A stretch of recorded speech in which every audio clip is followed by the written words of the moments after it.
action.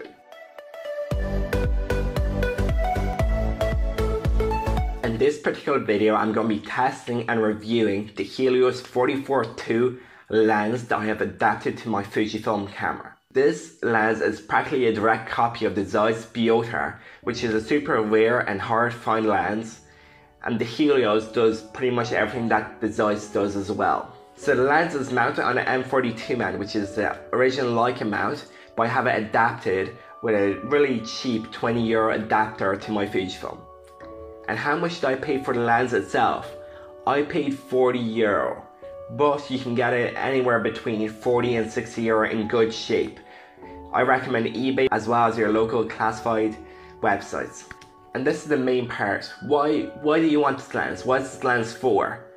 I have got it for two reasons. One is this incredible swirly bokeh that's so hard to replicate and is super rare to find. This lens is one of the lenses that has this phenomenal bokeh. And two, its low light capabilities. I typically shoot on my kit lens, which is a minimum of 3.5 aperture.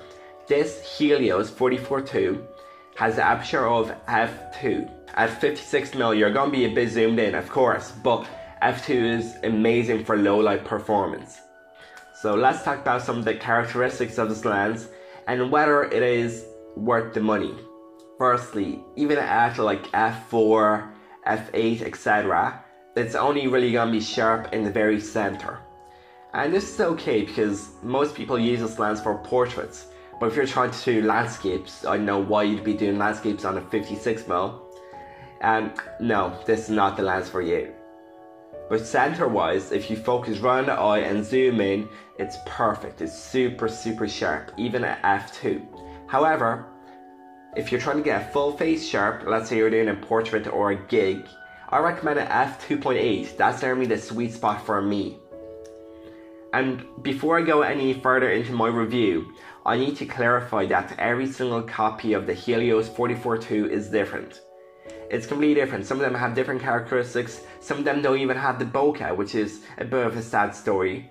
But yeah, this is just my version, and I feel like this is a standard and a good version of this lens. Next point, in the characteristics. It has a super strange aperture. It actually has two aperture rings. One of them is a clicky one, which you go from like f2, f2.8, etc. And the other is completely smooth one that can just twist. And it's a bit strange to find that you can have two apertures, but it's really good for video and if you want to change the aperture without having to click through them. So it's super smooth for video, and I have personally used it a few times. Now, this is the thing that is lens specific, but most of them are not the best in light. So let's say you're shooting directly in the sunlight, you will get some lens flares, you might get some ghosting or even light leaks. I've had this happen in the past. So it really varies, but the outer coating on this lens is not perfect, so you're definitely bound to get some sort of light distortion. And I do not mean that as a bad thing. Like, a lot of people add light distortions and lens distortions in the after product when editing just to get that feel. So yeah, this is not something to complain about, but it's something that you need to keep in mind and be prepared, because if you're doing purple headshots and you want to get a super clean image, this is not really the best lens for it. Talking about the quality, it has insane micro contrast. It's super nice, and especially for its price point and the age of it. The lens came out in the 80s originally, but different versions come out from 80s, 90s, etc. Yeah, micro contrast is phenomenal. I'm super happy with it. And one other thing, some copies of this lens are very radioactive. So yeah, try not to drop this glass or break it because you might be in danger. Yeah, the lens is radioactive. As I've been speaking, I have put up some pictures of my own work and examples of this lens. And yeah, you can definitely see that it is super nice. It has a really nice character.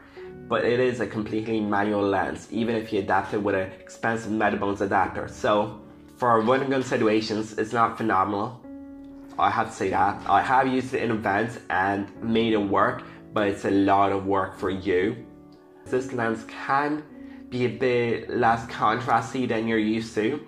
So you need to bump up the contrast, change a bit of the shadows, etc. But once you edit a tiny bit, it's not a lot of work.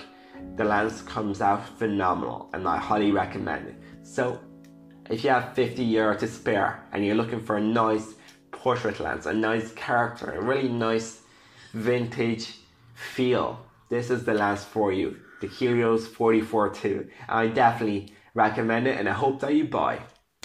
Till next time.